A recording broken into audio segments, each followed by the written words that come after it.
ఒక్క నిమిషం బాబాయ్. మా పక్కింటి నెంబర్లు మా బంధువుల నెంబర్లు మీకెలా వచ్చినాయిరా? యాప్ ఇన్స్టాల్ చేసినప్పుడే మొత్తం నీ అన్ని డీటెయిల్స్ వచ్చేసినాయి, అర్థమైందా? నీ ఫోటోస్ నీ వీడియోలు అన్ని వచ్చినాయి. రే తీసుకున్న దానికి అసలు దానికి మొత్తం వడ్డీ కట్టేశాను కదరా. కట్టిందే లేట్ ఫీజు, పెనాల్టీ దాని వడ్డీకే సరిపోయింది పైసలు. అసలు ఎవరు మీ అమ్మ మొగుడు కడతాడా? ఇప్పుడు లోన్ కట్టనప్పుడు రికవరీ ఏజెంట్స్ కాల్ చేస్తే రైట్ అయితే ఉంటుంది డెఫినెట్ గా. ఎప్పుడు కడతారు సార్, రీజన్స్ ఏంటి కట్టకపోతానికి, ఎప్పుడు కడతారని అడగచ్చు, అక్కడ వరకు ఓకే.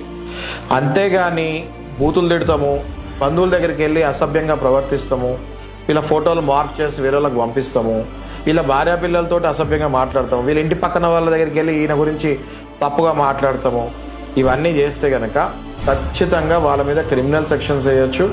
ఇమ్మీడియట్గా మీరు పోలీస్ స్టేషన్కి వెళ్ళి కంప్లైంట్ చేయొచ్చు. పోలీస్ వాళ్ళు తీసుకోకపోతే ఇమ్మీడియట్గా మీరు ఒక మంచి అడ్వకేట్ని పట్టుకొని హైకోర్టు వరకు వెళ్ళొచ్చు, లేదా లోవర్ కోర్టులోకి వెళ్ళైనా కంపల్సరీ ఇట్లా అసభ్యంగా ప్రవర్తిస్తున్నారని చెప్పి వాళ్ళ మీద కేసు వేయచ్చు. ఇట్లా ప్రవర్తించకుండా కలెక్షన్ వాళ్ళని ఆపండి అని చెప్పి మనం ఇంజంక్షన్ ఆర్డర్ కూడా తీసుకోవచ్చు.